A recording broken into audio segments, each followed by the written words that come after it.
is our next poet, a what do you call yourself at Jubilee? I don't know. Celebratory angel being, a leader of wild, mad mysticism, a opener of gates, and a lover of community, a joyful spirit, and a wonderful poet, and a wonderful friend. J. Joslin, come on.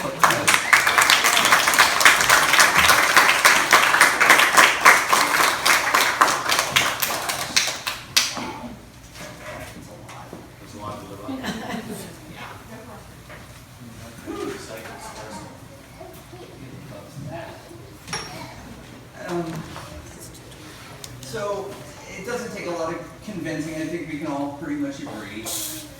Things are just obviously a little crazy right now in the world and in Asheville. Every day we wake up and we think, okay, so what's going to happen next? We just step outside our Asheville streets and we just sense insanity and we just think, you know, who gave them the right, like the audacity of lilacs? What? Lilacs? Who said lilacs can be so intoxicating? And like birds, you know, chirping and flying and singing. What the hell? And freaking moonlight coming through your window. No wonder people have issues. Like, why even bother working? Rivers and salamanders, please. Everyone just needs to calm down. Take deep breaths and deal. Like, just use your coping skills and be patient. It's just one little blank in the space-time continuum. We're gonna be okay. So, all right.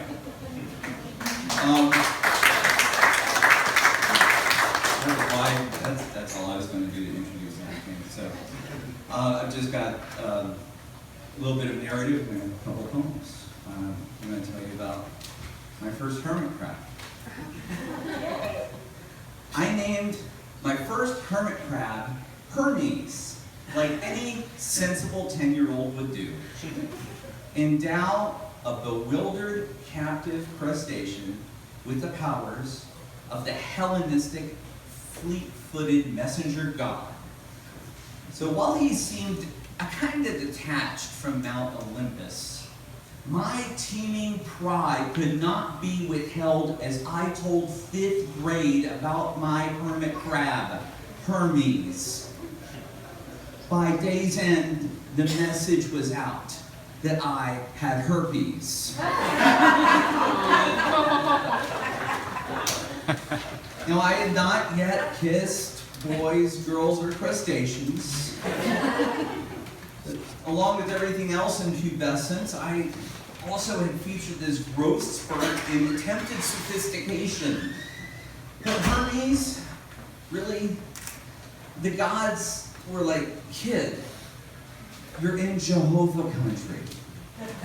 And also, Hermes is retired. He's got collapsed arches, but we'll pass along the admiration. The crab did what any sensible novelty item marketed to lonely introverts like me would do. It fucking died.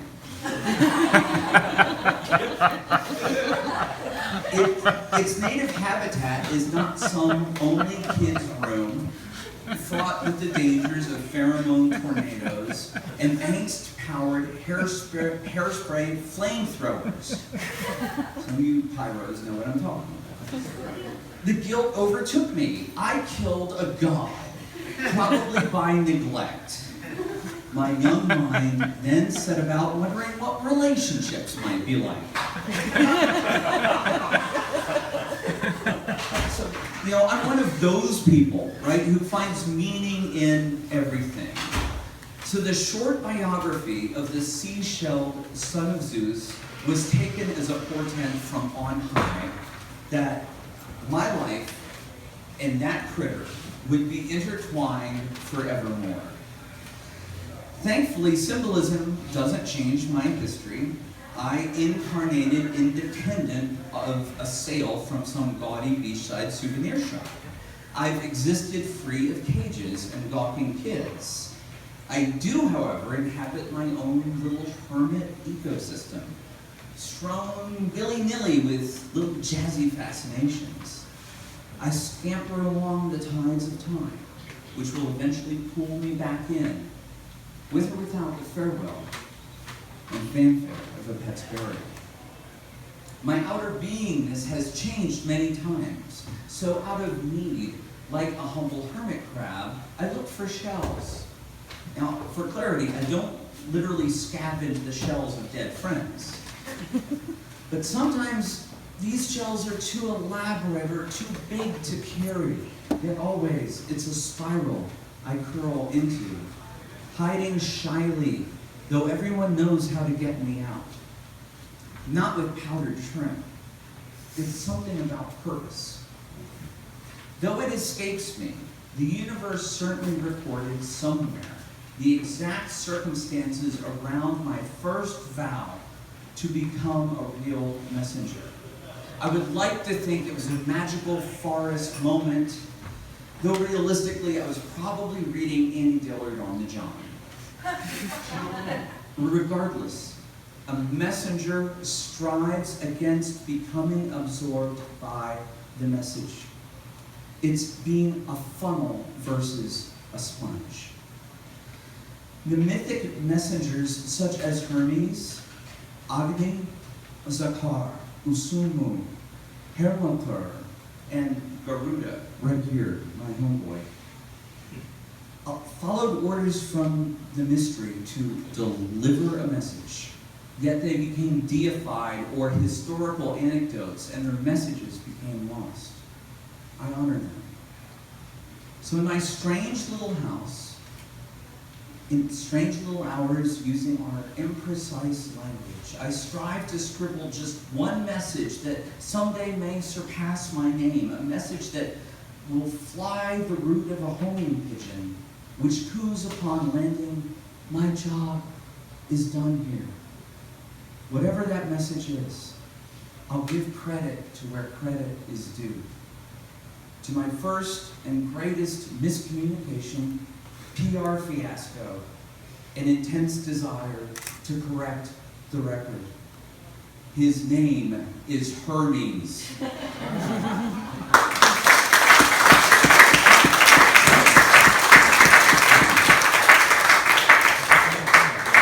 Alright, so poetry can be a little vulnerable, and I'm very grateful that one of my friends who's here helped me test this morning. I work with men who struggle sometimes with expressing emotions, and this poem is related to that. I feel, I am. I feel is still legal. I feel is streaming live. I feel is factual. Disprove it. I feel is not opposed to logic. I feel is worldly, but made by me. I feel is not strategy or diplomacy. I feel is safe until you skip the directions. I feel is my inmost temple. It is my truth. I feel is shareable by previous written consent. I feel is a weather report, how encounters transform me. I feel is my origin story in the tidal pools, swamps, firelit caves. I feel is not your scapegoat, shall not be moved like a tree standing by the water. I feel is workplace inappropriate, not checked by a focus group, and dances naked in the streets. I feel is what we cling to at night, stares back from the mirror, never the same face of the blue morning. I feel is the river of my life's language. Under the moon's sway, its ebb and flow is my drought, and maybe your flood. I feel is ethereal calligraphy. I can't read it yet. I pass a yellowed note called legacy. It outlives me in you. I feel is an awkward wallflower and a lustful weed that cracks through cement and uprising. I feel is a journey that took too long for me to begin. Call it foolhardy. I can't stop now. I feel is frequently dizzy. It needs to find steady ground from all the head spinning. I feel is the teaser trailer of the upcoming untelevised revolution. I feel is measured in units stretching from my heart to the sun. I feel is not void where prohibited, subject to change with me. I feel is not my free pass, hopes you get my awkwardness. I feel is no greater, but your call is very important. I feel is completed by affirming you are. I feel is my receipt for existing in 2017. I feel is holy and profane scripture. I feel is able to equal, I think. I feel is now. It might be. I feel you. I feel you. All right. Yeah.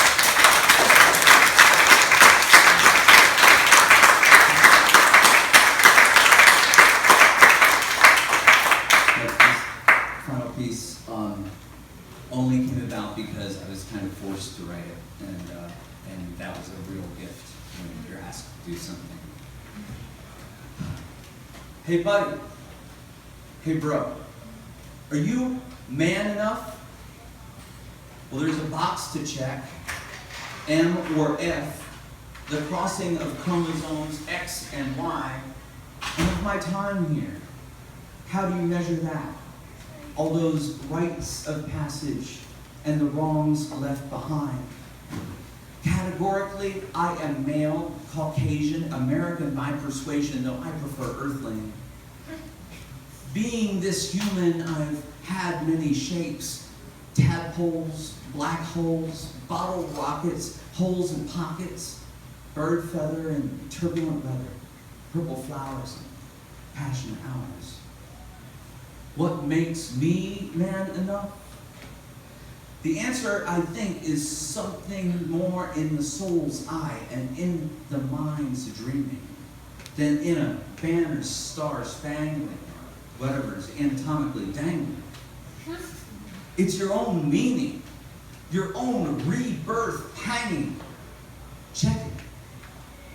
My feet are tree roots that pulse to the heart of the mother's drum. My guts are clusters of garnets and rubies. My lungs are the sails of ancient ships that ply ancient deep waters. My head is in the stars from whence it came.